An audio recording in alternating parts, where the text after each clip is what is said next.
Hey guys, it's Amanda. I hope you guys are all well and enjoying your week so far. I know Easter's coming up. I don't know if you guys are busy getting ready for that. If you have kids, you probably are. Um, I've had an incredibly busy few weeks, well, months really. Moved house, so I'm really looking forward to tonight. Just curling up, a nice book, all warm and snuggly and cozy. Just relax. So wherever you are, in your bed, on the sofa, on the couch, wherever you are, get cozy because tonight we are reading The Little Prince. I love this book, and I know so many other people love this book. It is a childhood favorite. Just the pictures. I know it's weird, but I love the smell of books. I always have, ever since I was a little girl. It just smells. Can't really explain it. Old. Just smells like a book. I love it. Is it just me? Anyway, let's get into it.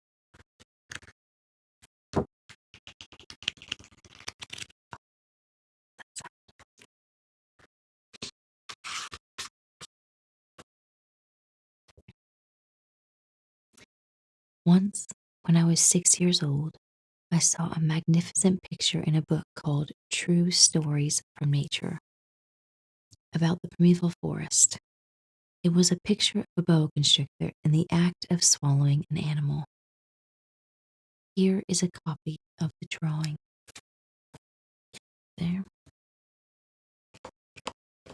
quite a good one. Much better than I could do. In the book, it said, boa constrictors swallow their prey whole without chewing it.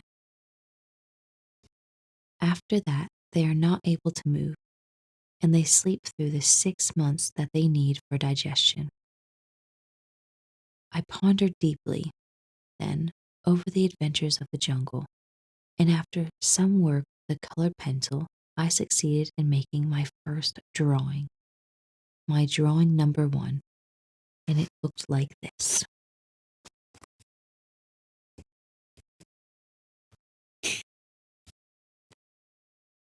I showed my masterpiece to the grown-ups and asked them whether the drawing frightened them. But they answered, frightened? Why should anyone be frightened of a hat? My drawing was not a picture of a hat. It was a picture of a boa constrictor digesting an elephant. But since the grown-ups were not able to understand it, I made another drawing. I drew the inside of the boa constrictor so that the grown-ups could see it clearly. They always need to have things explained. My drawing number 2 looked like this. Elephant inside. The grown-up's response this time was to advise me to lay aside my drawings of boa constrictors, whether from the inside or the outside, and devote myself instead to geography, history, arithmetic, and grammar. That is why, at the age of 6, I gave up what might have been a magnificent career as a painter. I had been disheartened by the failure of my drawing number 1 and my drawing number 2. Grown-ups never understand anything by themselves, and it is so tiresome for children to be always and forever explaining things to them. So then I chose another profession and learned to pilot airplanes.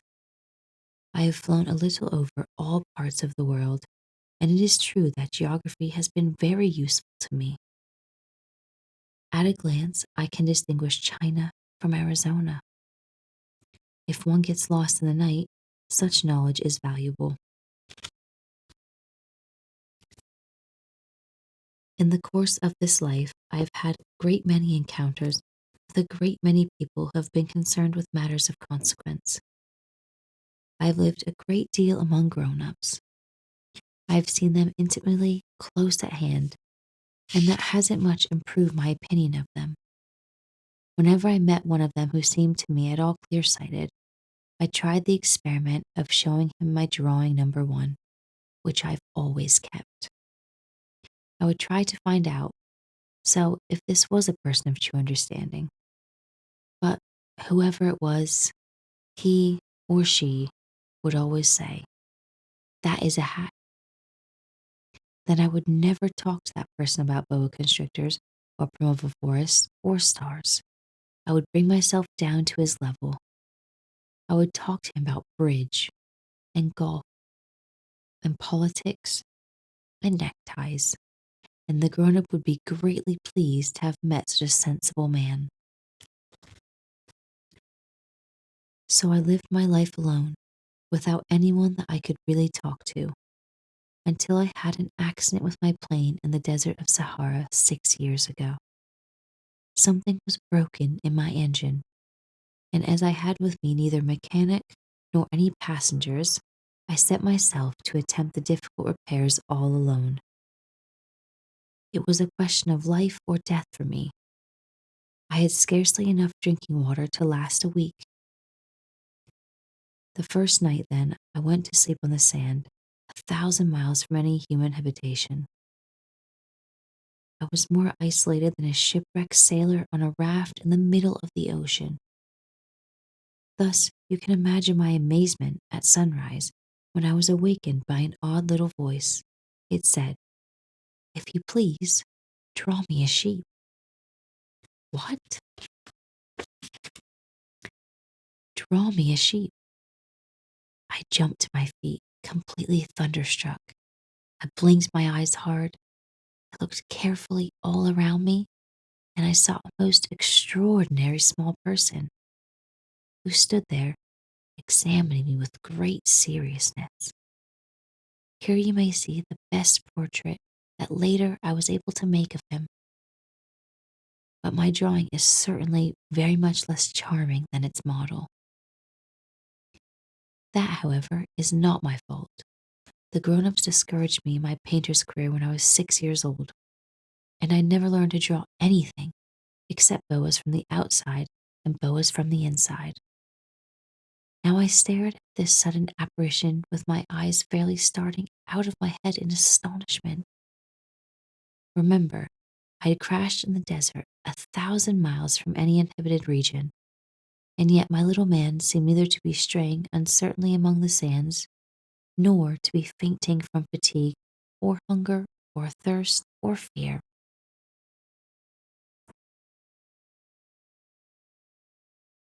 Nothing about him gave any suggestion of a child lost in the middle of the desert, 1,000 miles from human habitation. When at last I was able to speak, I said to him, "But what are you doing here?" And in answer, he repeated very slowly, as if he were speaking of a matter of great consequence, "If you please, draw me a sheep." When a mystery is too overpowering, one dare not disobey. Absurd as it might seem to me, 1,000 miles from any human habitation and in danger of death, I took out of my pocket a sheet of paper and my fountain pen. But then I remembered how my studies have been concentrated on geography, history, arithmetic, and grammar, and I told the little chap, a little crossly too, that I did not know how to draw. He answered me, "That doesn't matter. Draw me a sheep." And there is his picture of the little boy. It's quite good, isn't it?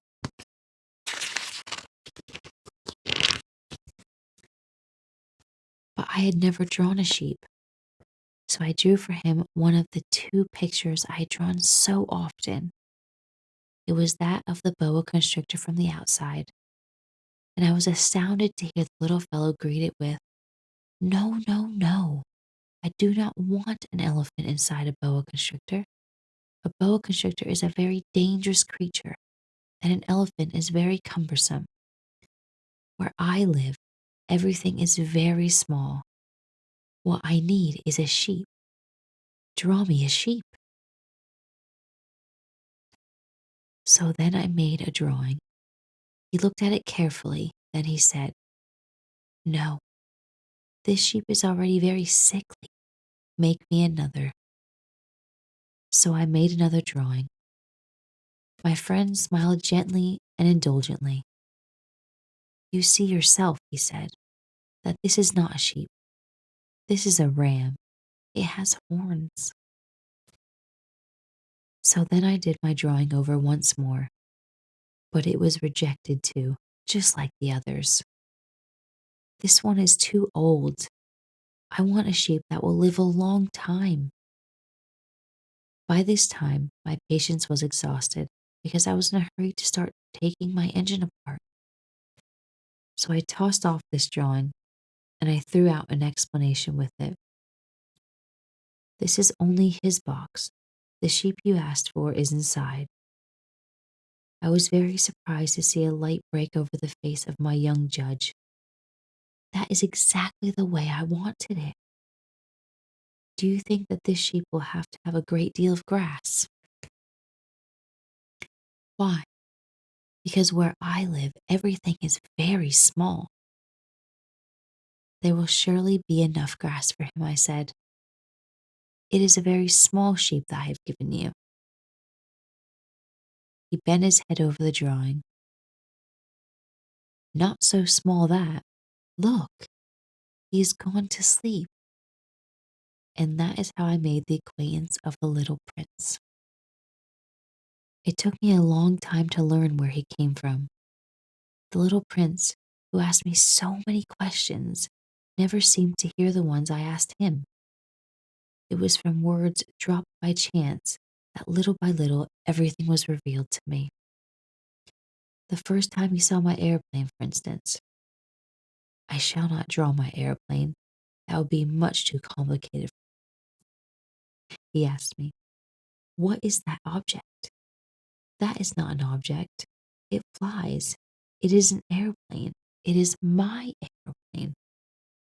And I was proud to have him learn that I could fly. He cried out, "What? You dropped down from the sky?"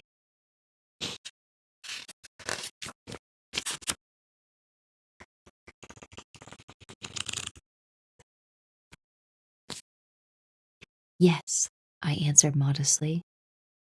"Oh, that is funny." And the little prince broke into a lovely peal of laughter, which irritated me very much. I like my misfortunes to be taken seriously. Then he added, "So you too come from the sky. Which is your planet?" At that moment, I caught a gleam of light in the impenetrable mystery of his presence, and I demanded abruptly, "Do you come from another planet?" But he did not reply. He tossed his head gently, without taking his eyes from my plane. "Is it true that on that you can't have come from very far away?" And he sank into a reverie which lasted a long time. Then, taking my sheep out of his pocket, he buried himself in the contemplation of his treasure.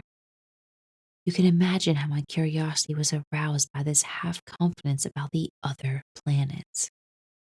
I made a great effort, therefore, to find out more on this subject. "My little man, where do you come from?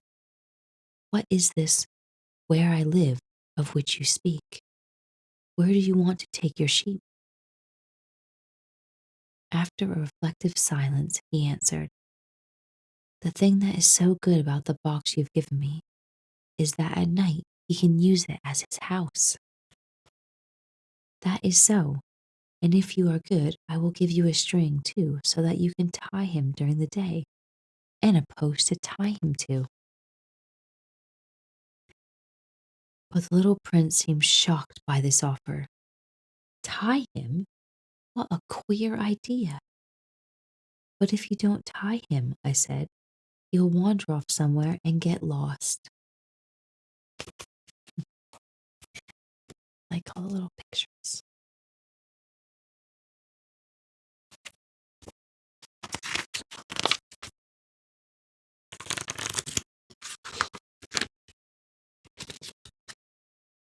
friend broke into another peal of laughter.